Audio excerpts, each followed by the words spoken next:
11ஆம் அதிகாரம் எபிரேயருக்கு எழுதின நிருபம் 11ஆம் அதிகாரம் 6வது வசனத்தை நாம் வாசிப்போம். விசுவாசம் இல்லாமல் தேவனுக்கு பிரியமாயிருப்பது கூடாத காரியம். ஏனென்றால் தேவனிடத்தில் சேருகிறவன் அவர் உண்டென்றும் அவர் தம்மை தேடுகிறவர்களுக்கு பலன் அளிக்கிறவர் என்றும் விசுவாசிக்க வேண்டும். ஆமென். கண்களை மூடி வாசித்த வேத வசனத்துக்கு எங்களை அர்ப்பணிக்கிறோம். ஆண்டவரே, இந்த ஆராதனை கர்த்தர் எங்களோடு கூட பேசுங்க. நாங்கள் வந்த நோக்கத்தை அறிந்திருக்கிற தெய்வம், எங்கள் வாழ்க்கையிலே அநேக காரியங்களை நாங்கள் பார்க்கிறோம். இதில் நம்முடைய வார்த்தையின்படி நாங்கள் செய்ய கர்த்தர் எங்களுக்கு உதவி செய்யும். அடிமையை மறித்து கர்த்தர் வெளிப்படுங்க, பெரிய காரியங்களை செய்யும். இயேசுவின் நாமத்தில் பிதாவே, ஆமென். அல்லேலூயா, அல்லேலூயா, அல்லேலூயா. கர்த்தருக்கு மகிமை உண்டாகட்டும். நாம் வாசித்த வசனத்தின்படி விசுவாசம் இல்லாமல் தேவனுக்கு பிரியமாய் இருப்பது கூடாத காரியம்.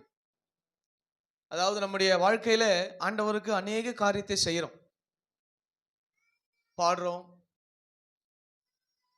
காணிக்கை கொடுக்கிறோம், இல்ல தியாகமா ஏதாவது ஒரு காரியத்தை செய்யறோம். இதெல்லாம் நல்லது. ஆனா ஆண்டவருக்கு பிரியமானவனா நான் மாறணும் அப்படின்னா நான் ஆண்டவரை அதிகமா விசுவாசிக்கணும். விசுவாசம் இல்லாமல் ஆமென் தேவனை என்னால பிரியப்படுத்த முடியாது. என்ன விசுவாசம் இல்லாம நான் நிறைய வேலை செய்யலாம் ஆண்டவருக்காக. இப்ப இது 2 ஆராதனை நடக்குது. 2 ஆராதனையும் அநேக பிள்ளைங்க வேலை செய்யறாங்க, அதுக்கெல்லாம் செய்யறாங்க, ரைட், அது நல்லது. ஆனா அவரை விசுவாசிக்காம நான் அவருக்கு பிரியமாய் மாற முடியாது. இன்னைக்கு ஒரு மனுஷனை பிரியப்படுத்தணும் அப்படின்னா அவங்களுக்கு ஏற்றதை செய்யறோம், நல்லதா செய்யறோம், அதெல்லாம் செய்யறாங்க. அப்ப அந்த மனுஷன் சந்தோஷப்படுறார். அப்ப ஆண்டவரை நான் எப்படி பிரியப்படுத்த முடியும்? என்னுடைய பொருளினாலோ என் பலத்தினாலோ என் பணத்தினாலோ மட்டும் கிடையாது, நான் அவரை அதிகமாய் விசுவாசிக்கிறதுனாலே மட்டும். இந்த வசனம் சொல்லுது, தேவனிடத்திலே சேருகிறவன் அவர் உண்டென்றும். அப்ப இயேசுட்டு நாம வந்திருக்கிறோம். Is live. ஆமென். அவர் டெட் கிடையாது, இஸ் லைவ். அவர் ஆண்டவர் உயிரோடு கூட இருக்கிற தெய்வம். அவர் இருக்கிறார் என்ற விசுவாசம் எனக்குள்ள வரணும். 2வது, அவர் தம்மை தேடுகிறவருக்கு பலன் அளிக்கிறார் என்ற விசுவாசம் எனக்குள்ள வரணும். இப்ப இந்த ஆலயத்துல உட்கார்ந்திருக்க எனக்கு அவர் எனக்கு எல்லாம் செய்வார் என்ற விசுவாசம் எனக்குள்ள இருக்கணும். அவங்களுக்கு செய்றாரு, இவங்களுக்கு செய்றாரு இல்ல, எனக்கு செய்வார். ஆமென். நிச்சயமா என் வாழ்க்கையில இதை செய்வார் என்ற ஒரு ஆணித்தரமான விசுவாசத்தை என் வாழ்க்கையில நான் பெற்றுக்கொள்ள வேண்டும். அந்த வாழ்க்கை தான் ஆண்டவருக்கு ரொம்ப பிடிக்கும். ஆமென். அததான் ஆண்டவர் விரும்புறார். இப்படிப்பட்ட வாழ்க்கையை தான் ஆண்டவர் நம்மிடத்துல எதிர்பார்க்கவும் செய்கிறார். ஆமென். இன்றைக்கு இந்த விசுவாசம் இல்லாமல் ஆண்டவரோட நிறைய பேர் டிராவல் பண்றாங்க, சபைக்கு வராங்க, ஊழியம் செய்யறவங்க நிறைய பேர் இருக்கிறாங்க விசுவாசமே இல்லாம. ஏன்னா அந்த நாமத்தை சொல்லும் பொழுது அந்த நாம கிரியை நடக்கும். ஆனா என்னால என்ன விசுவாசம்ன்றதான் அங்க பாயிண்ட் ஆஃப் வியூ. இப்போ இயேசுவின் நாமன் சொன்னாலே பிசாசு நடுங்கும். அது இயற்கைக்கு அப்பாற்பட்ட சக்தி. அப்போ இதெல்லாம் நடக்கிற ஒரு காரியம். அப்ப என்னை கொண்டு ஏன் விசுவாசத்தினால் நடக்கிற காரியம் என்ன? ஆமென். அப்ப என் வேதம் சொல்லுது, உன் விசுவாசம் உலகத்தை ஜெயிக்கிற ஜெயம். எதை ஜெயிக்குதா? உலகத்தை என் விசுவாசம் ஜெயிக்குதுன்னா ஏன் என் வாழ்க்கையின் தடுமாற்றத்தை என்னால ஜெயிக்க முடியாது? ஏன் என் வாழ்க்கையினுடைய நெருக்கத்தை என்னால ஜெயிக்க முடியாது? ஏன் என் வாழ்க்கையின் போராட்டத்தை என்னால ஜெயிக்க முடியாது? ஏன் கர்த்தர் தர நன்மை என்னால பெற்றுக்கொள்ள முடியல? ஆமென். இந்த விசுவாசத்துல தான் இந்த நம்ம வேதத்துல வாழ்ந்த பரிசுத்தவான்கள் எல்லாருமே டிராவல் பண்ணியிருக்கிறாங்க. ஒரு இயற்கைக்கு அப்பாற்பட்ட நடந்தது எல்லாமே விசுவாசத்தினால தான். ஆண்டவர் நீ செய்வீர் என்ற நம்பிக்கையோடு தான் காரியங்களை கர்த்தர் நடப்பித்திருக்கிறார். அல்லேலூயா. அப்ப பாருங்க, நம்முடைய வாழ்க்கையில இந்த விசுவாசம் என்பது, நம்ம நிறைய பிரசங்கத்தை விசுவாசத்தை கேட்கிறோம். ஏன் அதை ரிப்பீட்டடா வருது அப்படின்னா இது அஸ்திபாரம். இதை விட்டுட்டு நம்ம வெளியே தாண்ட முடியாது. நமக்கு எல்லாமே தெரியுது, ஆவிக்குரிய வாழ்க்கை தெரியுது, ஸ்பிரிச்சுவல் நீட்ஸ் தெரியுது. ஆனா இதெல்லாமே அந்த விசுவாசம் என்ற வேர்ல சார்ந்து இருக்கிறது. விசுவாசம் இல்லாமல் என்னாலே என் ஆண்டவரை பிரியப்படுத்த முடியாது. ஆமென். நான் இருக்கிறேன்றதை நீ நம்புறியா? இதுதான் இயேசு நம்மகிட்ட எதிர்பார்க்கிறது. ஆமென். அப்ப இப்படிப்பட்ட விசுவாசத்தை உடையவனா நாம் வாழுறோமா? அதுதான் கர்த்தர் நம்மிடத்தில் எதிர்பார்க்கிறார். இந்த விசுவாசத்தை நான் எந்த அளவுக்கு என் வாழ்க்கையில நடைமுறை பேசலாம், நல்லா பேசலாம். விசுவாசத்தை நிறைய பேசியிருப்போம். இப்ப நம்மளே ஒருத்தர் சொல்லியிருப்போம், ஆனா நான் எப்படி இருக்கிறேன் அப்படி என்பது ரொம்ப தேவையான ஒன்று. அவளுடைய விசுவாசத்தின் அளவின்படி தான் அவங்களுக்கு அளக்கப்படும். வசனம் சொல்லுது, தரிசித்து நடக்கிறதை காட்டிலும் விசுவாசித்து நடக்கிறது. எனக்கு தரிசனம் கிடைக்கலங்க. நிறைய பேர் சொல்லுவாங்க தரிசனத்துல இதை பார்த்தான்னு.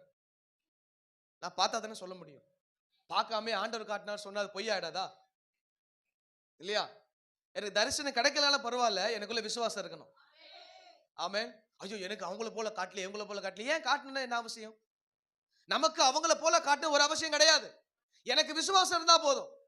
எனக்கு தரிசனம் கிடைக்கலாம் பரவாயில்ல, ஆண்டவர் உண்மை நான் விசுவாசிக்கிறேன். உண்மை நான் விசுவாசித்து வாழ பழகிக்கொள்ள எனக்கு உதவி செய்யும். அந்த தரிசித்து நடப்பதை காட்டிலும் விசுவாசம் நடப்பது நல்லது. ஆமென். அப்ப நம்முடைய வாழ்க்கையில எப்படிப்பட்ட விசுவாசம் நமக்குள்ள இருக்குது என்பதை நாம் கற்றுக்கொள்ள வேண்டும். நீங்கள் தேவனுக்கு பிரியமா இல்லாமல் தேவனுடைய கிரியை உங்க வாழ்க்கையில பார்க்க முடியாது. அதான் சொன்னேன், எல்லாத்தையும் அதான் பலிகளை பார்க்கிலும் பலிகள் செலுத்துறதுல நாம் முந்திக் கொள்வதில் மனுஷன் பிரியப்படலாம், பாச பிரியப்படலாம், ஆனா ஆண்டவர் பிரியப்படுறாரா?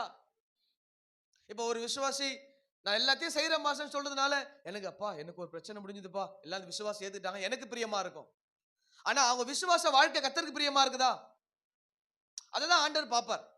இன்னைக்கு மனுஷனை பிரியப்படுத்தணும், சபையை பிரியப்படுத்தணும், பாஸ்டரை பிரியப்படுத்தணும் கிடையாது. நான் ஆண்டவருக்கு பிரியமானவனா வாழ்றேனா? ஆமென். இயேசு என் மேல பிரியமா இருக்கிறாரா? எதனால பிரியமா இருப்பாரு? நான் அவரையே விசுவாசித்து இருக்கணும். ஆமென். இந்த பதம் அப்படியே கிரீக்குக்கு போகும்போது எப்படி எழுதப்பட்டிருக்குதுன்னா, அவரையே தேடுற ஒரு வாழ்க்கை, அதாவது தேவனிடத்தில் தயவை எதிர்பார்க்கிறதை சொல்லப்பட்டிருக்கிறது. மூல பாஷை எபிரேயர்ல சொல்லப்பட்ட பொழுது கர்த்தரோடு கூட நடப்பதா எழுதப்பட்டிருக்கிறது. விசுவாசம் என்பது சொல்வதனால் மட்டுமல்ல, கர்த்தரோடு கூட நடக்கணும். ஆமென். கர்த்தரோடு கூட நடக்கணும். மோசே செங்கடல் முன்னாடி போய் நிற்கும் பொழுது செங்கடலை பிளந்தார். ஏன்னா அவர் கர்த்தரோடு கூட நடந்தார். அந்த வார்த்தை மோசேக்கு ஆண்டவருக்கு நடுவுல ஒரு மனுஷனை போல பேசிக்கிட்டே இருந்தார். ஆண்டவர் என்ன பண்றது, நீ என்கிட்ட ஏன் சொல்ற, கோலை நீட்டு அப்படின்னார். நீடு இருந்தது, அதனால செங்கடல் பிளந்தது. இன்னைக்கு ஏன் கடல் புலக்கணும்? ஏன் உனக்கு ரோட்ல வழியே இல்லையா? ஏன் ஹைவேஸ் இல்லையா? ஏன் முட்டு சந்து இல்லையா உனக்கு? ஏன் கடல்ல தான் நீ போகணுமா? ஆண்டவரை விசுவாசிக்கிற. இது மிஞ்சி நடக்கிற காரியம். ஏங்க எனக்கு தேவை இருந்தா கடல் பிளக்கும். இன்னைக்கு அந்த தேவை கிடையாது. அப்போ அது அன்னைக்கு இருந்த தேவை வேற, இன்னைக்கு அதெல்லாம் போட்டு குழப்பிக் கொள்ள கூடாது. அந்த தெய்வம் இருக்கிறார் நம்பிக்கை நமக்கு இருக்குது. அந்த சூழ்நிலை வந்தா அதையே ஆண்டவர் செய்வார். ஆனா அதை பார்த்துட்டு அதே போல ஆண்டவர் செய்யணும் நிறைய பேர் பண்ணியிருக்கிறாங்க. நல்லா தெரியும் ஆண்டவர் கடைசியா ஒரு நாள் வரப்போறார். இந்த நடுவில் நடக்கிறது எல்லாமே அழிவு கிடையாது, அதெல்லாம் ஆரம்பமே தவிர முடிவு கிடையாது. ஏசு ஒரு நாள் வரப்போறார், நமக்கு எல்லாம் தெரியும். நடுவுல ஏசு இங்க வந்துட்டாரு, அங்க வந்துட்டாரு, இதோ இங்க வந்துட்டாப்புல, இந்த சபைக்கு ஏசு வந்துட்டாரு, இப்படி யாருன்னா கூப்பிட்டா அது என்னது? பொய், பித்தலாட்டம். ஆமென். ஏசு எனக்குள்ள வந்துட்டாரு, எல்லாருக்குள்ளயும் தான் ஏசு இருக்கிறார், அவருக்குள்ள மட்டும் விசேஷமா வந்துட்டாரா? இப்படிலாம் ஏமாத்துறாலாம் இருக்கும். ஏசு எனக்குள்ளதான் வந்திருக்கிறாரு, இப்படிப்பட்ட ஒரு உபதேசம் இருக்குது. ஏசு எனக்குள்ள இறங்கிட்டாரு, இதை சொல்றான் பாருங்க, இந்த ஆத்தாவை அவனுக்குள்ள இறங்கின, அந்த ஆத்தாவை அவனுக்குள்ள இறங்கினு. இந்த மாதிரி இயேசு அவருக்குள்ள எல்லாருக்குள்ளேயும் பரிசுத்த ஆவியானவர் வந்திருக்கிறார். இயேசு இல்ல, பரிசுத்த ஆவியானவர் நமக்குள்ள உச்சப்பட்டிருக்கிறார். இயேசு எடுத்துக்கொள்ளப்பட்டாச்சு. என்ன விளங்குதா? புரிந்து நான் சொல்றது விளங்குதா? இயேசு மரித்து அடக்கம் பண்ணி 3ஆம் நாள் உயிரோடு எழுந்து போயிட்டாரு. அவர் போகும்போது சொன்னாரு, உனக்காய் ஒரு தேற்றவாளனை அனுப்புறேன். அந்த தேற்றவாளன் தான் இப்ப இந்த உலகத்தில் அசைவாடி கொண்டிருக்கிறார். அவர் தான் நமக்குள்ளே ஊற்றப்பட்டிருக்கிறார். இயேசு பிதாவின் வலது பார்சத்தில் வீற்றிருக்கிறார். ஆமென். கர்த்தருக்கு மகிமை உண்டாகட்டும். அப்போ நான் விசுவாசத்திலே நடக்க நான் பழகி கொள்ள வேண்டும். ஆமென். விசுவாசம் என்பது பேச்சு வழக்கம் அல்ல, என்னுடைய நடைமுறை வாழ்க்கையில அதை நான் டிராவல் பண்ணணும். விசுவாசம் என்பது நான் சொல்லிட்டு போறது இல்ல, நான் என் டிராவலிங்ல கொண்டு போறது. அது என் டிராவல்ல அது வந்தா மட்டும்தான் என் வாழ்க்கையில மாற்றத்தை பார்க்க முடியும். அதை தான் கர்த்தர் நம்மிடத்தில் எதிர்பார்க்க விரும்புகிறார். விசுவாசம் என்பது நான் சொல்லிட்டேங்க அப்படின்னு இல்ல, நான் சொன்ன நான் வாழ்கிறேனா, விசுவாசம் நான் ஓடுறேனா, ஆமென், நான் இயேசு நம்பி இருக்கிறேன்னு சொல்றேன், நானு அந்த கடைசி வரைக்கும் நம்பி இருக்கிறேனா? ஆமென். லாஸ்ட் மரித்த பொழுது அந்த வீட்டுக்கு ஆண்டவர் போறார். அப்ப அங்க ஒரே துக்கம், ஒரே வேதனை, ஒரே கண்ணீர், புலம்பலா இருக்குது. அங்க எல்லாம் சொல்றாங்க, ஆண்டவரே நீர் வந்திருந்தா சகோதரன் என்ன பண்ணிருக்க மாட்டான், மரித்திருக்க மாட்டானே. அப்ப ஆண்டவர் சொல்றாரு, விசுவாசமா உள்ளவராயிரு. ஆமென். அவன் மரித்தாலும் பிழைப்பான் ஆண்டவர் சொல்றாங்க. அப்ப அங்க என்ன சொன்ன எல்லாருக்கும், ஆமா ஒரு நாள் அவன் என்ன பண்ண போறான்? பரத்துக்கு வரப்போறான்ற நம்பிக்கை இருந்தது. ஆனா ஆண்டவர் அதை சொல்லல. ஏமா இப்ப நான் எழுப்பி கொடுப்பேன், நீ விசுவாசி. ஆமென். அப்போ ஆண்டவருடைய விசுவாசம், நாம் எப்படிப்பட்ட விசுவாசி உள்ளவளா இருக்கிறோம்? ஆண்டவர் சொன்னதை நடத்துதல் வித்தியாசமா இருக்குது. அப்ப அதற்கு நாம் நம்மை ஒப்பு கொடுத்து ஓடணும். ஆமென். கர்த்தர் நாம மகிமைப்படுவதாக. அப்ப அந்த விசுவாச வாழ்க்கை நம்முடைய நடைமுறை வாழ்க்கையில சாத்தியமா இருக்குதா? ஏன் சாத்தியப்படுத்த முடியல? சொல்றோம், பேசுறோம், ஆனா ஏன் என்னால அதை சாத்தியப்படுத்த முடியல? அல்லேலூயா. நம்ம நிறைய முற்பிதாக்கள் வேதத்துல பார்த்திருக்கிறோம். இந்த வேதம் ஆதியாகமத்துல இருந்து தொடங்கின எல்லா பரிசுத்தவான்களும் விசுவாசத்துல மட்டும்தான் ஓடுனாங்க. ஆபிரகாம் காணாததை குறித்து ஓடுறான். ஆண்டவர், எப்பா நான் உன்னை தேசத்துக்கு கூட்டிட்டு போறேன் அப்படின்னு சொன்னாரு. அவன் எங்க ஆண்டவரே, எவ்வளவு தூரம் ஆண்டவரே, எவ்வளவு டிராவல், எங்க ஏன்னா ஆடு தரீங்களா, மாடு தரீங்களா, குதிரை தரீங்களா, கழுதை தரீங்களா கேட்கல. போற ஆண்டவரே. காணாததை குறித்து அவன் விசுவாசித்து போறான். ஆமென். இப்ப நமக்கு அநேக டைரக்ஷன்ஸ் இருக்கு, அநேக ஃபெசிலிட்டிஸ் இருக்கு, கூகுள் மேப் இருக்குது, எங்க முட்டு சந்தில முட்டுறதுக்கு. அப்ப இதை பார்த்து நம்ம என்ன பண்றோம்? போறோம். அவ்வளவு வழிகாட்டியும் தப்பா தான் போறோம். அவ்வளவு வழிகாட்டியும் இந்த உள்ளூருக்கு போனோம் பாருங்க, கார்ல தான் போனோம். கூகுள் மேப் ஒரு பக்கம் காட்டுது, இது ஒரு பக்கம் காட்டுது, அது ஒரு பக்கம் பாட்டுது. திருப்பி சுத்தி வண்டி நிறுத்திட்டேன். எப்ப போ தேவையில்ல, போ பெருசா திரும்பிடலாம். நிறுத்திட்டு ஒரு பைக்கார் போல, என்ன வழி போமானா, வாப்பா போல, அப்படி போய் அப்படி சுத்திட்டு போறாரு. அப்போ அங்க நடைமுறையில ஒரு பிரச்சனை இருக்குது. இந்த ரோடு ஒரு பிரச்சனை, இந்த ரோடுக்கு இன்னொரு ரோடு ஆயத்தம் பண்ணி வச்சிருக்காங்க. ஆனா இந்த ரோட்ல தான் போவோம் அப்படின்னா வேற எங்கேயும் கூட்டிட்டு போகுது. ஆயத்தப்படுத்த ரோட்ல போனோம். சொல்லுங்க, புரியுதா? அப்போ தெரிஞ்சது எல்லாமே ஒரு இடத்துல பிரச்சனை தான் வரும். உதாரணத்துக்கு பேதுரு எத்தனை பேருக்கு தெரியும்? ஐயோ, அதாங்க பெரும்பாகத்தில் 10வது பிளாக்ல இருக்கிற கீழ் பிளைட்ல அவர் தான் பேதுரு. யாரு? மீன் பிடிக்கிற, ரைட்டு. வேற சீசன், சாதா சீசரா? ஸ்பெஷல் சீசன், பிரதான சீசன், பிரதான அப்போஸ்தலர். முதல்ல கத்தருக்கு வாயா, நான் உன்னை பெருசாக கூப்பிட்ட ஆளு. அப்ப பெரிய மீன் பிடிக்கிற ஆட்களுக்கு எல்லாமே எக்யூப்மெண்ட் பர்சன்ஸ். அவங்களுக்கு தெரியணும் காத்து எந்த பக்கம் அடிக்குது, துடுப்பை எப்படி போடணும், படகை எப்படி திருப்பணும், நல்லாவே அவங்களுக்கு தெரியும். தெரிஞ்சாதான் அவன் மீனவன். அப்போ பேதுருல ரொம்ப ஸ்பெஷாலிஸ்ட். ஏன்னா நிறைய தடவை மீன் பிடிக்க போன ஆள் இல்லையா? இப்போ நம்ம கடல் நம்ம எதிர்பார்க்கறமே கிடையாது. தண்ணி ஒரு பக்கம் அலை வரும், காத்து ஒரு பக்கம் அடிக்கும். அந்த காத்துக்கு ஏற்ற மாதிரி துடுப்பை போட்டாதான் படகு முன்னாடி போகும்.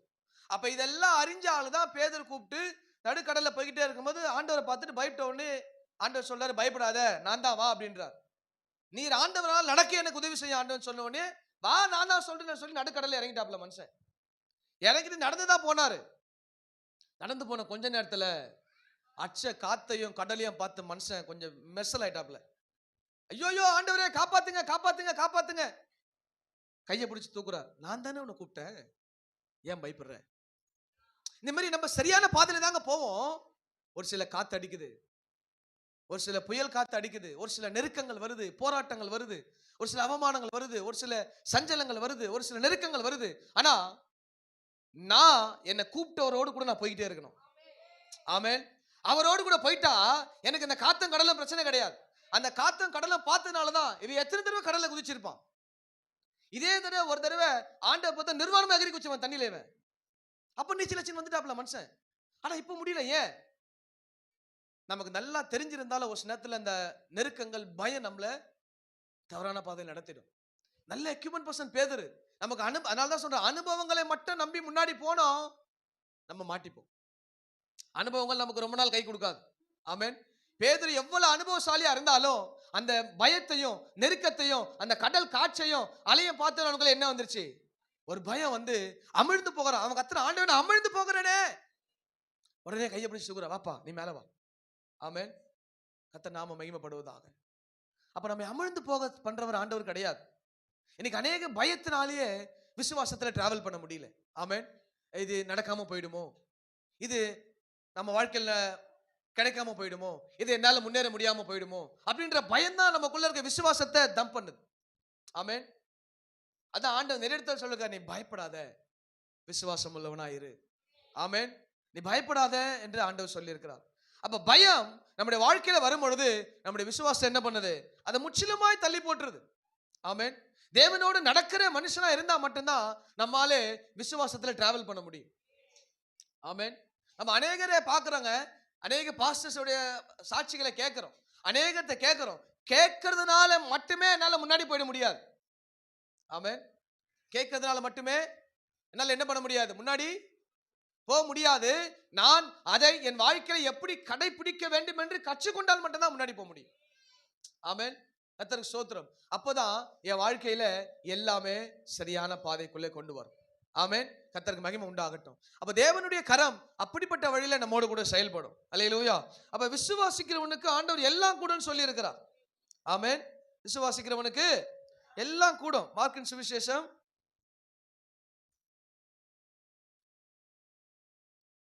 9ஆம் அதிகாரம் 23 வாசிங்க. ஆ ஆ ஆமென். அல்லேலூயா. விசுவாசிக்கிறவனுக்கு எல்லாம் கூடும். சொல்லுங்க பாப்போம், கண்ணை மூடி. விசுவாசிக்கிற எனக்கு எல்லாம் கூடும். சொன்னவங்களை மட்டும் ஆண்டை பெற்றுக்கங்க, ஒருத்தரும் கொடுக்காதீங்கன்ற.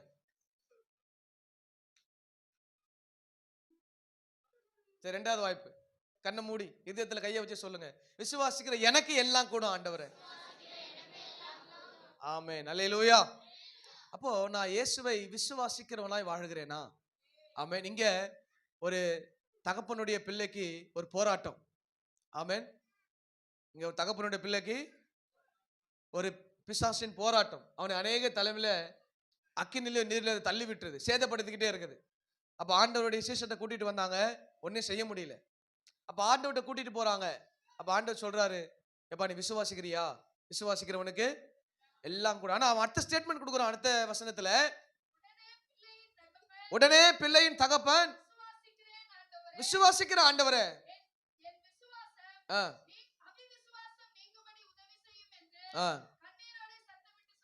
ஆமென், நான் விசுவாசிக்கிற ஆண்டவர், ஆனா என்கிட்ட இருக்கிற அவிவிசுவாசத்தை எடுத்து போடுங்க ஆண்டவரே. ஆமென். இன்னைக்கு நாம சரியா இருந்தாலும் கூட நம்ம கூட இருக்கிற ஆள் இருக்கு பத்தியா, நானே இத்தனை நாள் போறேன், எனக்கே ஒன்றும் நடக்கல, உனக்கா நடந்துற போது நம்மள உசு பேத்துற ஆள் ஒன்று இருக்கு. அவங்ககிட்ட ரொம்ப ஜாக்கிரதையா இருக்கணும்.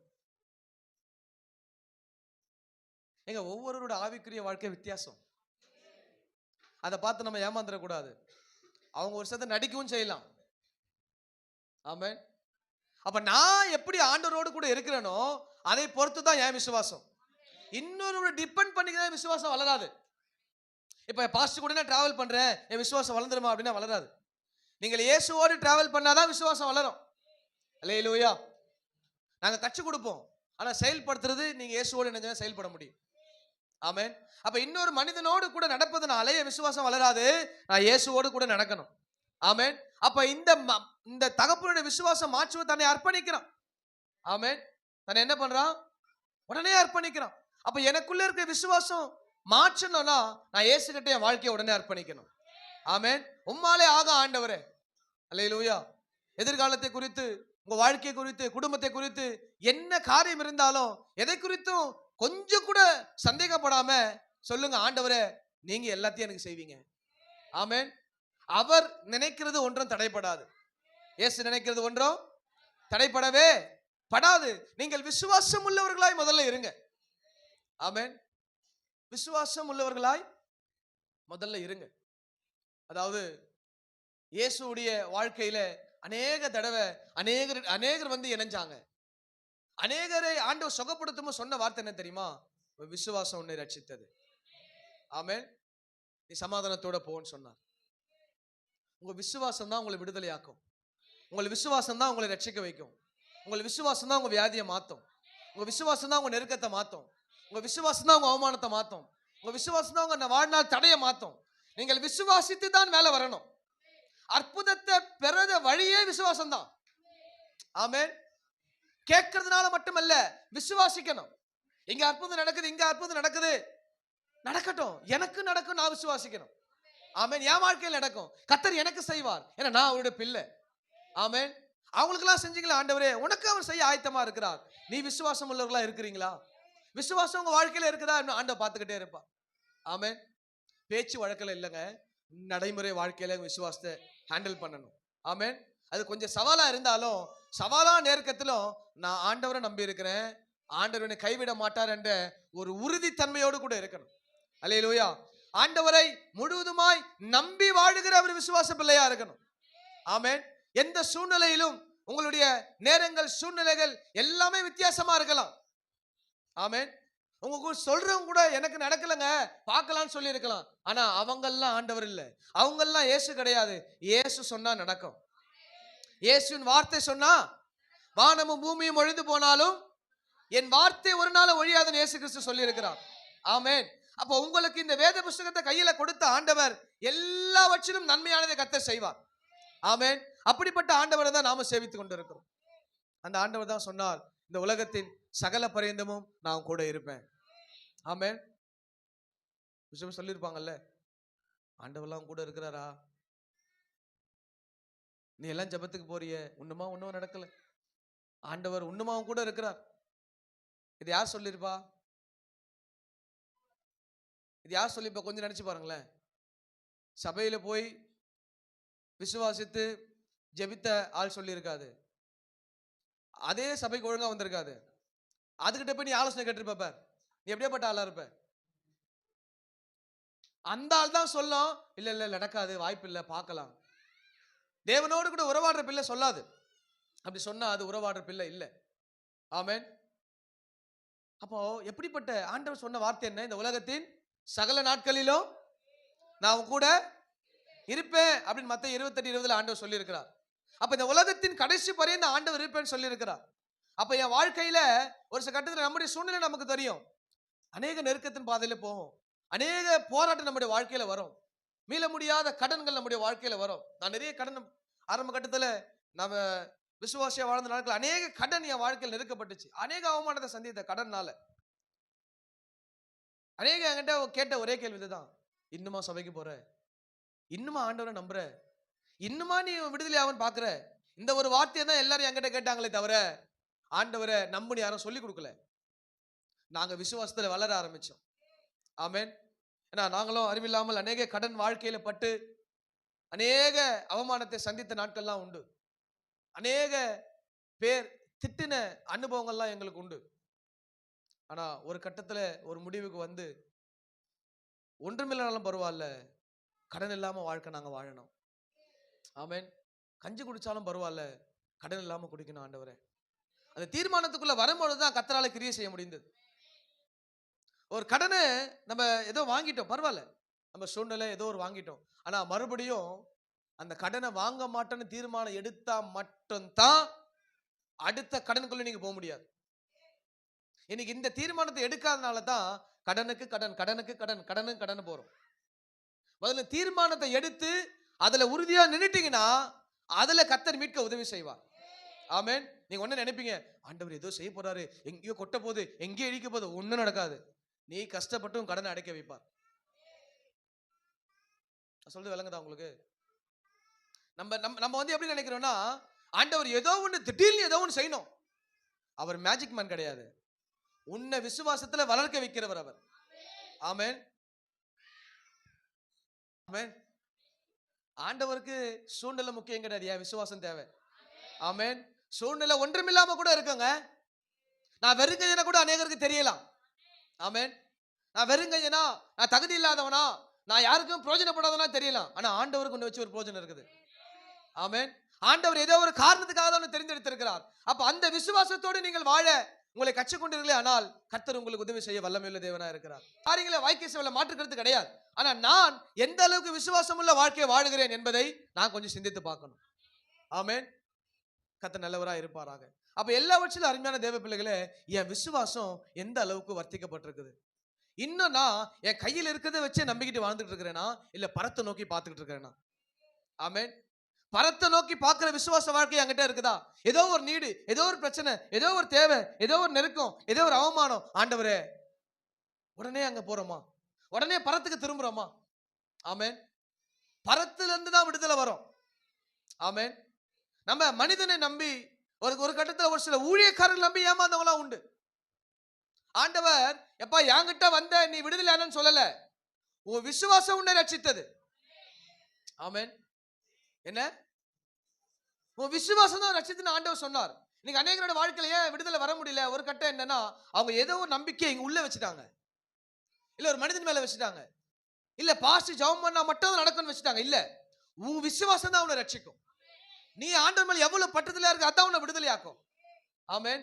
அந்த அளவுக்கு ஆண்டவரோடு வாழ நாம பழகி கொள்ள வேண்டும், கற்றுக்கொள்ள வேண்டும். அதை தான் கர்த்தரும் விரும்புகிறார். ஆமென். அப்ப அந்த வாழ்க்கை நம்ம வாழ்றோமா? ஆமென். கர்த்தருக்கு மகிமை உண்டாகட்டும். சூனேமியால் கனம் பொருந்திய ஸ்திரீ, அந்த அம்மா பத்தி நம்ம பார்த்தோம் இல்லையா? அப்ப நம்ம வாழ்க்கையிலயும் இன்னும் ஒரு பாடம் ஒண்ணு இருக்குது. அந்த அம்மாக்கு இருக்கிற பெரிய பிரச்சனை என்னன்னா, அந்த அம்மா குழந்தை கிடையாது. கனம் பொருந்திய ஸ்திரீ, அவங்க வீட்டுக்காரும் வயசாயிடுச்சு அப்படின்னு சொல்லும் பொழுது எலிசா சொல்றாப்புல, ஏமா அந்த உற்பவ காலகட்டத்துல உனக்கு குமாரன் பிறப்பான் அப்படின்னு அந்த அம்மாட்ட எலிசா சொல்லும் பொழுது அவ சொல்றா, எனக்கு அபத்தம் சொல்லாதீங்க. ஆமென். எனக்கு இன்னைக்கு அநேக சபையிலிருந்து வர வார்த்தைக்கு விசுவாசமே கிடையாது. இங்க வந்து எடுக்கிற ஊழியக்காரன் வார்த்தையை விசுவாசித்து அங்கீகரிக்கிற ஒரு எண்ணமே கிடையாது. இவள அப்படிதான் பண்ணா, எனக்கு அபத்தம் சொல்லாதீங்க, ஏன்னா என் வீட்டுக்காருக்கு வயசாயிடுச்சு, எனக்கு குழந்தை பிறக்காது அப்படின்ற ஒரு விசுவாசம் இல்லாத வார்த்தையை உள்ள கொண்டு வரும். எலிசா சொல்றாரு, வாசிங்க அத. அந்த ஸ்திரீ ஆ கர்ப்பம் தரித்து ஆ எலிசா தன்னோடே சொன்னபடி ஆ ஒரு உற்பத்தி காலத்திட்டத்தில் ஆ ஒரு குமாரனை பெற்றார். ஆமென். அல்லேலூயா. அப்ப முதல்ல அந்த வார்த்தை வரும்போது அவனுக்குள்ள விசுவாசம் கிடையாது, ஒரு உறுதி இல்ல. கர்த்தருடைய வார்த்தை மேல உறுதி இல்லாத மனிதன் வாழ்க்கையில கர்த்தர் கிரியை செய்ய முடியாது. நீங்கள் அவர் மேல் பிரியம் இல்லாத மனிதனா இருந்தா கர்த்தர் உங்கள் வாழ்க்கையில கிரியை செய்ய முடியாது. இவன் முதல்ல அப்படிதான் சொல்றா, இல்ல நீங்க எனக்கு அபத்தம் சொல்லாதீங்க, நீங்க பொய் சொல்லாதீங்க, எங்க நடக்காது. ஆனா எலிசா சொன்னபடியே ஒரு குமாரனை கர்த்தர் கொடுத்தார். ஆமென். ஆனா அந்த நாள் டிராவல் ஆச்சு, அந்த பிள்ளை ஒரு நாள் மரணத்துக்கு போகுது. அந்த பிள்ளை மரித்து போகுது. அந்த மரித்து போன உடனே அவ பண்ற காரியம் என்ன? வாசிங்க. அப்பொழுது அவள் ஆ ஏறி போய் ஆ அவனை தேவனுடைய மனுஷன் கட்டிலின் மேல் வைத்து ஆ அவன் வைக்கப்பட்ட அறையின் கதவை பூட்டிக் கொண்டு போய் ஆ தன் புருஷனிடத்தில் ஆள் அனுப்பி, ஆ நான் சீக்கிரமாய் தேவனுடைய மனுஷன் இருக்கும் இடம் மட்டும் போய் ஆ. வரும்படிக்கு ம் வேலைக்காரரில் ஒருவனையும் ஆ ஒரு கழுதையும் எனக்கு அனுப்ப வேண்டும் என்று சொல்ல சொன்னான். ஆமென். அடுத்தது. அப்பொழுது அவன், ஆ இது அமாவாசையும் அல்ல, இது அமாவாசையும் அல்ல, ஓய்வு நாளும் அல்லவே, ஆ நீ இன்றைக்கு அவனிடத்திற்கு போக வேண்டியது என்ன என்று கேட்கச் சொன்னான். என்னவென்று கேட்கும் பொழுது அதற்கு அவள், அந்த அம்மா பதில் சொல்லுது பாருங்க, எல்லாம் சரிதான், எல்லாம் சரிதான், ஆ நான் போக வேண்டி இருக்கிறது என்று சொல்லி அனுப்பி. என்னங்க சொல்ல அந்த அம்மா? அந்த அம்மா என்ன சொல்றா? இப்போ குழந்தை வந்துருச்சு. அப்போ அவன் வீட்டுக்காரர் கேட்கிறாரு, ஏமா ஜபர்னாலும் இல்ல. இப்போ நிறைய பேர் கேட்பாங்க உங்க வீட்டுல, என்ன சும்மா சர்ச்சுன்னு ஓடுற, என்ன டெய்லியுமா சர்ச்சு வச்சுக்கிறாங்க அப்படின்னு சொல்லி. டெய்லியும் தான் சர்ச்சு இங்க தாங்க, சர்ச்சு எங்கேயும் போவாது. தினந்தோறும் ஜபம் தான் நடக்குது, ஜபம் எங்க போறது? இப்போ ஒரு வார்த்தை சொல்ல, எல்லாமே நீங்க சொல்லுங்க பார்க்கலாம். எல்லாம் நீங்க எந்த எந்த டோன்ல சொல்லுவீங்க? எல்லாம் சரிதான். உட்கார். ஏதாவது உங்களை கேட்டா, உங்க வீட்டுக்காரர் கேட்டா, எல்லாம் சரிதான், அந்த டோன் இல்லை இது. எல்லாம் சரிதான், நீங்க சொன்னதெல்லாம் சரிதான் அப்படின்னா அங்க ஷாலோம் ஷாலோம் தான். ஆமென். இது மூல பாஷையில அப்படிதான் போடப்பட்டிருக்குது. அவ எதுவுமே அவளுக்கு என்ன சொல்லல, ஒரு உத்தரவு சொல்லலங்க. என் பிள்ளை மடிச்சு போயிடுச்சுங்க, பிள்ளைக்கு உயிர் இல்ல. ஆனா இவ அந்த ஊழியக்காரங்கிட்ட ஓடுறான், ஒருத்தங்கிட்ட கூட சொல்லல, வீட்டுக்கிட்ட சொல்லல. எல்லாம் ரைட்டு தான், நீ சொன்ன ரைட்டு தான், ஆனா நான் போக வேண்டியது இருக்குது. போறா, சமாதானமா தான் போறா. எலிசா பார்த்துட்டு உடனே கேஎஸ்சி ஆள் அனுப்புறாப்புல. வாசிங்க அத 26. நீ அவளுக்கு எதிர்கொண்டு ஓடி எலிசா கேஎஸ்சி கிட்ட சொல்லி அனுப்புறாரு, நீ சுகமா இருக்கிறாயா, நீ சுகமா இருக்கிறாயா, உன் புருஷன் சுகமா இருக்கிறானா, உன் புருஷன் சுகம்தானா, அந்த பிள்ளை சுகமா இருக்கிறதா, அந்த பிள்ளை சுகம்தான் இருக்குதா? அவ என்ன சொல்றா? அவன் சுகம்தான் என்றாள். ஆமென். அவ எந்த பிரச்சனையில போறா? இப்போ குழந்தை செத்து போச்சுங்க. நல்லா கவனிங்க கொஞ்சம். குழந்தை செத்து போச்சு. ஒரு ஊழியக்காரர் வந்து கேட்கிறாரு, ஏமா எல்லாம் சரியா? எல்லாம் சரிதாங்க, எல்லாம் சரியா தான் போய்கிட்டு இருக்கு. சுகம்தான் அப்படின்னா அதுக்கும் ஷாலம் ஷாலம் தான். சமாதானமா தாங்க இருக்கிறேன். ஒருத்தர்கிட்டயும் அவன் வாய் திறக்கல. இன்னைக்கு நம்முடைய இயலாத சூழ்நிலைய அநேகர்கிட்ட சொல்லி உங்கள் விசுவாசத்தை நீங்கள் குறைச்சு போயிட்டீங்க. இப்ப யார்கிட்ட வாய் திறந்தாலும் பாத்தீங்களா, ஸ்ட்ரைட்டா போகணும் இடத்துல தான் போறான். இன்னைக்கு நம்ம அப்படி இப்படி சுத்துறதுனால நம்முடைய விசுவாசம் தான் குறைஞ்சு போகுது. இந்த மனுஷன், அந்த மனுஷன், அந்த விசுவாசி, இந்த விசுவாசி, நான் போக வேண்டிய இடம் தேவ சமூகம். ஆமென். அங்க போவாதனால இங்க என்ன நடக்குது? இவ ஸ்ட்ரைட்டா ஊழியக்காரங்கிட்ட போறா, சுகந்தான். அப்போ தன்னுடைய அந்த எமோஷனல்ஸ் அவ கண்ட்ரோல் பண்ணி வச்சிருக்கிறா. விசுவாசம் என்பது நான் எமோஷனல்ல பேசுறது கிடையாது. இன்னைக்கு எமோஷனல்ல நிறைய பண்ணிட்டு அதான் விசுவாசம் நினைச்சுக்காதீங்க. விசுவாசம் என்பது நடைமுறை வாழ்க்கைக்கு ஒத்து போன ஒன்று. ஆமென். இவ கொஞ்சம் கூட எமோஷனல் காட்டினாலா? காட்டல. தேவ சமூகத்துக்கு ஓடுறா, தேவ மனுஷங்கிட்ட ஓடுறா, நடந்த பிரச்சனையை சொல்ல போறா. ஆமென். நம்மளா இருந்தா நீங்க பாஸ்டர் சொல்ல வரதுக்குள்ளே 10 விசுவாசி தெரிஞ்சிடும். இங்க சொல்லி அங்க சொல்லி இங்க சொல்லி கடைசியா பாஸ்டர் உங்ககிட்ட மட்டும் தான் பாஸ்டர் சொல்றேன். நான் வெளியே போத்துற 40 பேர் பேசினுப்பாங்க. ஏமா என்கிட்ட தான் சொன்னாங்க அவங்க பாஸ்டர், முன்னாடி எங்களுக்குலாம் சொல்லிட்டாங்க பாஸ்டர். ஆனா சொல்றது என்ன? யார்கிட்ட சொல்லாதீங்க பாஸ்டர். இவங்களே சொல்லிடுது, இங்க வந்து யார்கிட்ட சொல்லாதீங்க பாஸ்டர். அப்போ உங்கள் விசுவாச அளவை அதான் குறைக்குது. ஆமென். யாருக்கிட்டயுமே சொல்லுவதனால உங்க பிரச்சனை மாறு நினைக்கிறீங்களா? ஒரு நாளா மாறாது. ஆமென். இதே எலிசா வாழ்க்கையில ஒரு சம்பவம் நடந்தது. எலியா, இதே நீங்க இதெல்லாம் 2 ராஜாக்கள்ல தான் வருது. நீங்க வீட்டுல போய் வாசிக்க டைம் இல்ல, பந்திக்கு போனோம். நல்லா கவனிங்க, என்ன நல்லா கவனிங்க. எலியா எடுக்கப்பட போறார். எலிசா அடுத்த ஸ்தானத்துக்கு வரணும். அப்ப கூட இருக்கிற ஆளு அவருடைய கிரியெல்லாம் பார்த்துட்டு அவங்க வந்து சொல்றாங்க, எலிசா கிட்ட தீர்க்கதரிசி சொல்றாங்க, உங்களுக்கு ஒன்று தெரியுமா, எலியா எடுக்கப்பட போறார், உங்களுக்கு தெரியுமா? எலிசா சொன்னா, நீ சும்மா இரு, எனக்கு தெரியும். எப்படி இரு? உதாரணத்துக்கு சொன்னா நான் இங்கே வச்சுக்கிறேன், அங்க எங்கன போனா தப்பாயிடுது. இங்க பாருமா, ஜபராணி சைனிகா இருக்குது, பக்கத்துல ஜெசிகா இருக்குது. உதாரணத்துக்கு தான், தப்பால எடுக்காதீங்க. இப்ப ஜபராணி சைனிகாட்ட சொல்றா, இந்த பாஸ்ட் சைனிகா உன்னை திட்டிக்கிட்டே இருக்கிறாரு, உன்னை பேசிக்கிட்டே இருக்கிறாரு, உன்னை அவரு ரொம்ப தப்பா பேசுறாரு. சொன்ன உடனே ஷைனி என்ன பண்ணிருக்கணும், பாஸ்டர் சொன்னீங்களா என்கிட்ட வந்திருக்கணும். அவ என்ன பண்றா, ஜெசிகா பக்கம் திரும்புறா, இந்த பாஸ்டர் பாத்தியா, ஏன் என்னை பத்தி இப்படிலாம் பேசுறாரு, ஏன் என்னை பத்தி இப்படிலாம் சொல்றாரு. என்னால என்ன ஆச்சுன்னா, இவன் ஏன் அந்த சும்மா இருங்கன்னு சொன்னான் தெரியுமா? எலியா அபிஷேகத்துக்கு எலிசா காத்துக்கிட்டு இருக்கிறான். இவன் ட்விஸ்ட் அடிக்கிற காரியம் என்னன்னா, இவன் அபிஷேகத்தை குலைக்கிறதுக்கு. இன்னைக்கு அநேகர் உங்களை இவங்க சொன்னாங்க பாருங்க, நீங்க ஏன் போய் அவங்க கிட்ட கேட்கல? இவங்க சொல்றத காது கொடுத்து கேட்க கட்ஸ் இருந்த உங்களுக்கு, இவங்க சொன்னாங்கன்னு போய் நீங்க அவங்க கிட்ட கேட்கல முதல்ல. இதனால பிரச்சனை யாருக்கு தெரியுமா? கேட்ட உங்க அபிஷேகம் போச்சு, கேட்ட உங்களுடைய ஆவிக்குரிய ஆசீர்வாதம் போச்சு, கேட்ட உங்களுடைய பிரசன்னம் போச்சு. இன்னைக்கு இதுதாங்க பிரச்சனை. முகத்துக்கு நேரா பேசுற கட்ஸ் தான் வந்து பேசணும். பாஸ்டர் நீங்க சொன்னீங்களான்னு கேளுங்க. சொன்னா சொல்ல, ஏன் சொன்னு சொல்றேன், சொல்லனா சொல்லல. இங்க நான் ஆன் சொல்லிருப்பேன், ஆ போனா ஆ ஈன்னு சொல்லிட்டு போயிருது. அந்த ஈக்கி போனது ஊக்குவா மாறி கடைசியில் அக்கல வந்து முடிஞ்சிச்சு. நான் ஆண் தான் சொன்னேன், இப்ப அக்கல போய் முடியுது. அக்கா இக்கா இக்கு இக்குல போய் முடியுது. இந்த மாதிரி தான் நிறைய பேர் தன்னுடைய ஆவிக்குரிய ஆசீர்வாதத்தை இழந்து போயிருக்கிறாங்க, ஆவிக்குரிய அபிஷேகத்தை இழந்து போயிருக்கிறாங்க. ஆமென். தப்பி தவிர அந்த மாதிரி அங்கிட்ட யாருன்னா வந்து உங்ககிட்ட அந்த மாதிரி சொன்னாங்கன்னா நீங்க என்ன சொல்லணும்? சும்மா இருங்க, எனக்கு தெரியும். ஏன் தெரியுமா? அவங்களுக்கு ஒரு பாடி லாங்குவேஜ் இருக்கும்.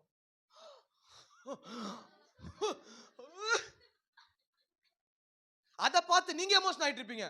ஐயோ அப்படியா, ஐயோப்பா, இங்க ஒண்ணுமே நடந்திருக்காது. இதனாலதான் நிறைய என்கிட்ட அந்த மாதிரி நிறைய விசுவாசி மாட்டி என்கிட்ட வந்து நேட்ட மன்னிப்பு கேட்டு போயிருக்குது. பாஸ்டர் என்ன மன்னிச்சிருங்க, எனக்கு இது தெரியாது. நான் தான் சொன்னேன், என்கிட்ட டைரக்டா கேளுங்க, ஒளிவு மறைவே கிடையாது. இங்க நான் சொன்னது யாருன்னா சொன்னாங்களா? ஸ்ட்ரைட்டா வாங்க பாஸ்டர் சொன்னீங்களா? நீ சொல்லாமே 3 மாசமா இல்ல 6 மாசமா இல்ல 1 வருஷமா உள்ள உட்காந்து என்ன திட்டுதாலும் எனக்கு பிரச்சனை கிடையாது. அக்கினி தழல உன் மேல நீயே போடுற. நான் எப்பயுமே அந்த மாதிரி ஆள் கிடையாது. எனக்கு பிரச்சனை இல்ல, அக்கினி தழல் உன் மேலதான் வருது. ஆமென். ஏன் தெரியுமா? நான் கம்முன்னு இருக்கிறேன். நான் கம்முன்னு இருக்கிறதுனால எனக்கு பிரச்சனை கிடையாது, என்ன சொன்ன ஆளுக்கு பிரச்சனை. நான் எவ்வளவுக்கு எவ்வளவு அமைதியா இருக்கிறேனோ உங்க வாழ்க்கையிலும் சரி, நீங்க எவ்வளவுக்கு எவ்வளவு அமைதியா இருங்க, சொன்ன வாழ்க்கையில இந்த பிரச்சனை பார்ப்போம், கண்டிப்பா நடக்கும். நான் ரியாக்ட் பண்ணி ரொம்ப நாள் ஆச்சு, ரியாக்ஷனே பண்றது கிடையாது, ஜடம் மாதிரி தான் இருக்கிறோம். ரியாக்ஷன் நடக்கும், அங்க இருந்து ரியாக்ஷன் வரும். நான் ரியாக்ஷன் பண்ணும்போது கோபம் நடக்குது, எரிச்சல் வருது, சண்டை வருது. நம்ம ரியாக்ட் பண்ணாம ஆண்டவரே நீர் தான் எல்லாம் அப்படின்னு விட்டா முடிஞ்சு போச்சு. கொஞ்ச நாள் எடுக்கும், 1 மாசம் 2 மாசம் ஆகும், 3 மாசம் ஆகும், ஆட்டோமேட்டிக்கா ரியாக்ஷன் நடக்கும். இதாங்க விசுவாசம். இன்னைக்கு அநேகருடைய வார்த்தையை கேட்டுதான் அன்னைக்கு எலிசா தன் அபிஷேகத்தை பாதுகாத்து கொண்டனாலதான் எலியாவின் மேல ரெட்டிப்பான அபிஷேகம் எலிசா மேல வந்தது. இன்னைக்கு உங்களோட அபிஷேகத்தை கெடுக்கிறதுக்கு பிசாசு ரொம்ப சதித்திட்டம் போட்டு வச்சிருக்கிறான். இவங்க சொல்றதை கேட்டா, அவங்க சொல்றதை கேட்டா, அவங்க சொல்றதை கேட்டா. ஆமென். இல்ல, அதுக்கு நாம கிடையாது. ஆமென். எல்லாருக்கும் ஒரு மனநிலைமைகள் இருக்குது, அவங்கவுங்க விருப்பப்பட்டதை பேசலாம். அவங்க விருப்பப்பட்டதை பேசினாலும் என் வாழ்க்கை தான் கெட்டு போகுது. நான் ஆண்டவரோடு பேச அழைக்கப்பட்டிருக்கிறேன், நான் விசுவாசத்தோடு அழைக்கப்பட்டிருக்கிறேன், அந்த நம்பிக்கையில ஓட நான் அழைக்கப்பட்டிருக்கிறேன். ஆமென். அதுதான் என் வாழ்க்கையில தேவை. நான் விசுவாசம் உள்ளவனா இருக்கணும் என் வாழ்க்கையில. ஆமென். இழந்து போன சூழ்நிலை நெருக்கத்தின் மத்தியில நான் விசுவாசமாய் ஓடணும். ஆண்டவர் எழுந்ததெல்லாம் திருப்பி கொடுக்கிற இடம் தான் விசுவாசம். ஆமென். நம்முடைய உழைப்பு ஒரு பக்கம்னா ஆண்டவர் மேல விசுவாசம் ஒரு பக்கம். ஆண்டவரே நீங்க இதை செய்ய உதவி செய்யுங்க, நீங்க இதுல முன்னேற உதவி செய்யுங்க, இதுல விடுதலையாக்க உதவி செய்யுங்க, ஒரு அற்புதத்துக்கு உதவி செய்யுங்க. ஆண்டவருடைய ஒத்தாசை விடுதலை ஒன்றும் பண்ண முடியாது நம்மளால. ஆமென். என் அனுபவம் என்னை விடுவிச்சிட முடியாதுங்க. ஆமென். தேவனுடைய விசுவாச கரந்தா என்னை தொடணும். அல்லேலூயா. லாசரு மரிச்சு 3 நாள் ஆச்சு, யாருக்கும் முடியாது, எல்லாருக்கும் தெரியும் முடியாதுன்னு. ஆனா ஆண்டவர் சொன்னார், விசுவாசிக்கணும் மரித்தாலும் பிழைப்பான். ஆமென். உங்க வாழ்க்கையில முடியாதுன்னு சொன்ன காரியங்கள் யாரா இருக்கட்டும், சொந்தக்காரமோ பந்தமோ இல்ல உங்களுடைய மருத்துவரோ யாரா இருக்கட்டும், அவங்க யதார்த்தத்தை சொன்னாங்க. ஆனா இயேசு அதுக்கு மேல அற்புதம் செய்றவர். அவங்க சொன்னது உண்மைதான், தட் இஸ் a ரீசன். அவங்க ரீசனை தான் பார்த்தாங்க. ஆண்டவர் ரீசனை பார்க்கிறவர் இல்ல, உன் அர்ப்பணிப்பை பார்க்கிறவர் ஆண்டவர். நீ அர்ப்பணித்து விசுவாசமா ஆண்டவர்கிட்ட போராடுனா கர்த்தர் அற்புதத்தை செய்வார். ஆமென். நாம இயற்கையை பார்த்து சூழ்நிலையை பார்த்து என்ன பண்ணாதீங்க, ஆண்டவர் எடை போடாதீங்க. ஆமென். அவர் இயற்கைக்கு அப்பாற்பட்டவர், கடலில் மீது நடந்தவர் அவர். ஆமென். அவர் காட்சியும் கடலையும் அதட்டினவர், தன் மரணத்தை ஜெயித்து உயிரோடு எழுந்தவர் அவர். உங்கள் வாழ்க்கையில எல்லாவற்றையும் ஜெயிக்க கர்த்தரால முடியும். ஆமென். அப்ப உங்கள் விசுவாசம் தான் உலகத்தை ஜெயிக்குங்க. ஆமென். 12 வருஷமா ஒருத்தி வியாதியில போராடி ஜெயிக்க முடியல, அவ போய் தொட்டு கூட ஆண்டவர் சொன்னது என்ன தெரியுமா? மகளே திடன்கொள், உன் விசுவாசம் ஒண்ணு ஜெயிச்சிருச்சு. நம்மளாதான் என்ன பண்ணிருப்போம், 10 வருஷமா போராடினாங்க சிஸ்டர், நான் போய் பாஸ்டிங் போட்டேன், உபவாசம் போட்டேன், கண்ணீர் வடிச்சேன். ஆண்டவர் அந்த ஸ்டேட்மெண்ட் எடுக்கல பத்தீங்களா? இதுதான் நம்முடைய ஆண்டவர். ஆமென். இதான் நம்முடைய ஆண்டவர். ஆண்டவர் ஸ்டேட்மெண்ட் எடுத்தாரா? என்ன சொன்னாரு? மகளே 12 வருஷமா வியாதியில கஷ்டப்பட்டு மருத்துவமனை செலவழிச்ச காசு என்கிட்ட கொடுத்திருந்தீனா நான் சுகப்படுத்திருப்பேன்னு சொன்னாரா? விசுவாசம் ரட்சிச்சுதுமா, போமா அப்படின்ட்டாரு எழுந்து. ஆமென். சபை மூப்பன் வீட்டுக்கு வருவான், அவன் என்ன பூசி ஜெபம் பண்ணுவான். இன்னைக்கு என்ன மேல போன விசுவாசம் சபை மூப்பன் மேல இல்லாம போயிடுச்சு. இன்னைக்கு அநேக என்ன மேலதான் விசுவாசம் ஆயிடுச்சு. இப்ப 4 வாரம் என்ன கொடுக்கல, பாஸ் என்னக்குதா என்னக்குதா என்னக்குதா, ஒரு எண்ணெயும் கிடையாதுங்க. ஆமென். அப்போ விசுவாசம் அந்த ஜெபம் ஆண்டு சொன்னதுனால இல்ல, இங்க கடையில வாங்கின எண்ணெய் தான் இருக்குதா? இருக்குது. இந்த வாரம் தான் ஊத்தி வச்சுக்கிறோம், எண்ணெய் இருக்குது. அப்ப இந்த எண்ணெய் என்பது எண்ணெய்க்கு எந்த பவரும் கிடையாது. நீங்க வாங்குற அதே கடையில தான் இந்த எண்ணெயை வாங்கியிருக்கிறாங்க. இதை விசுவாசித்து ஆண்டவரை எனக்கு சுகம் கிடைக்கும் அப்படி நீங்க விசுவாசித்தா கிரியை நடக்குறீங்க. ஆமென். கர்த்தருக்கு மகிமை உண்டாகட்டும். அப்ப அதுதானே தவிர இந்த எண்ணெய்னால ஒண்ணும் கிடையாது. அப்போ எண்ணெயை நம்பினவன் வந்த மூப்பரோட விசுவாசத்தை விட்டாச்சு. அதை பார்த்த மூப்பர்கள் போறதே கிடையாது. மூப்பர்களே,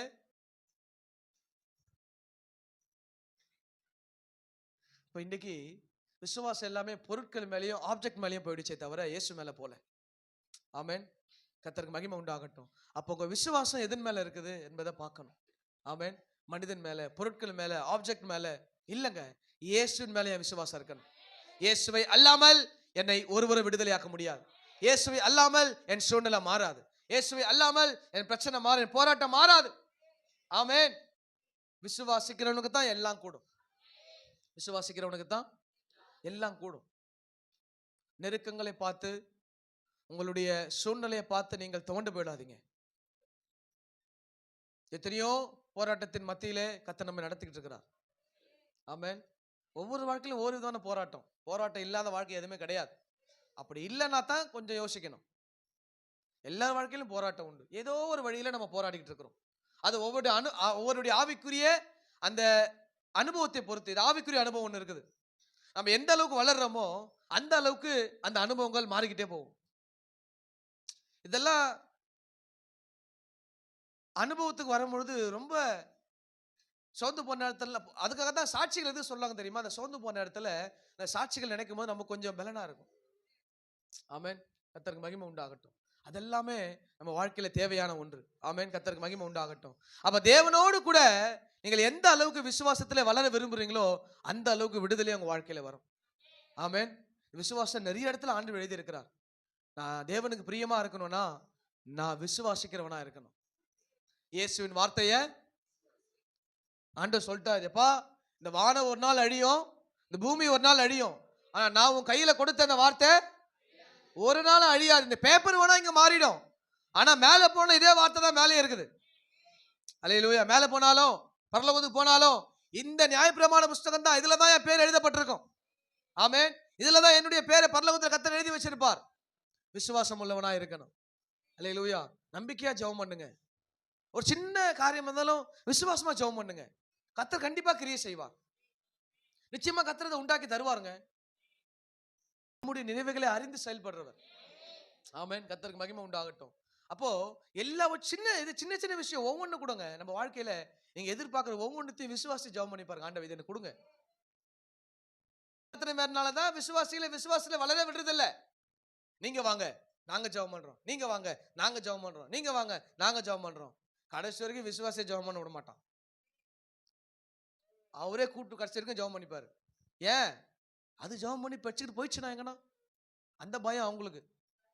ஆமென். அப்போ விசுவாசியை வளர வைக்கிற இடம் எது? இயேசு அவங்கள வளர வச்சாருங்க.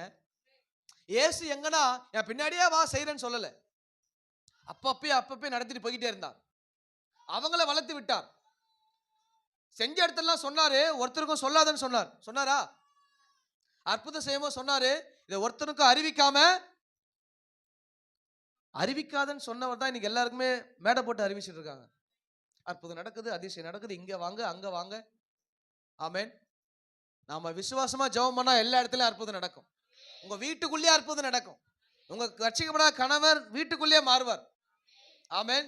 நீ விசுவாசமா ஜெபம் பண்ணா. அல்லேலூயா. உங்க பிள்ளை மனம் திரும்பாத பிள்ளை மனம் திரும்பி வீட்டுல இருந்து வெளியே வரும். ஆமென். நடக்காத அதிசயங்களை அற்புதங்களை கர்த்தர் செய்வார். எதனால? உங்க விசுவாசத்தினால. எதனால? நீங்க விசுவாசிக்கிற விசுவாசனால. ஆண்டவர் சொன்ன மலையை பார்த்து பேர்ந்து அப்பாலே போன்னு சொன்னா போனோம். இது எங்க இருந்து போகுது, எவ்வளவு பெருசாக நம்மளுக்கு தெரியாதா அப்படின்றது விசுவாசம் கிடையாது. அவரு விசுவாசத்தை அளவுகளை வச்சிருக்கிறார். அந்த மாதிரி இந்த மலையை விட விசுவாசம் பெருசுபான்னு அவர் காட்டி இருக்கிறார். ஆமென். நமக்குள்ள அந்த எண்ணம் இருக்கணும். ஆமென். அவர் ஓமையா சொன்னார் எல்லாத்தையும். நாம தான் அப்படியே நடந்துரும்னு போய் பார்க்கிறது. இதெல்லாம் ஓமை. எப்பா இந்த மலையை விட விசுவாசம் பெருசுபான்னு ஆண்டவர் சொன்னார். ஆமென். கர்த்தருக்கு மகிமை உண்டாகட்டும். எத்தனையோ மலைகளை நாங்க பார்த்தோம் போற டிராவல்ல, எவ்வளவு பெருசு. அப்போ அதை விட என் விசுவாசம் பெருசா ஆண்டவரே? இதை தான் நினைக்க தோணுதே தவிர வேற எதுவும் நினைக்க தோணல. அப்போ இப்படி எல்லாம் டிராவல் ஆனாதான் விசுவாசம் வளரும். ஆமென். எப்பொழுதுமே ஒருத்தரை டிபெண்ட் பண்ணி ஒருத்தரை சார்ந்து இவங்க ஜெபம் பண்ணுவாங்களா, அவங்க ஜெபம் பண்ணுவாங்களா, இவங்க பண்ண இல்ல, நான் பண்ணணும் ஜெபம். நான் விசுவாசத்துல வளரணும், நான் எல்லாச்சும் மாத்தணும். அதுதான் என் வாழ்க்கையில கத்து கொடுத்தார். அதுதான் நாம கற்றுக்கொள்ள விரும்பணும். எல்லா நாளுமே நம்ம போனா அவங்க ஜெபம் பண்ணுவாங்க, நம்ம போனா பாஸ் ஜெபம் பண்ண, உங்களுக்காக ஜெபம் பண்ணதான் இருக்கிறாங்க. ஆனா நீங்க வளர்றதான் அவங்க விரும்புவாங்க. அல்லேலூயா. நீங்க வளர்ந்துட்டா உங்க குடும்பம் மாறும், உங்க உறவுகள் மத்தியில மாற்றம் வரும். உன்னை கொண்டு கர்த்தர் ஆத்துமா உள்ள கூட்டிட்டு வருவார். நீங்க வளரவே இல்லைன்னா ஒன்னும் நடக்க போறது கிடையாது. ஆமென். நல்லா ஜெபம் பண்ணுங்க விசுவாசமா. கர்த்தர் உங்கள் வாழ்க்கையில கிரியை செய்வார்.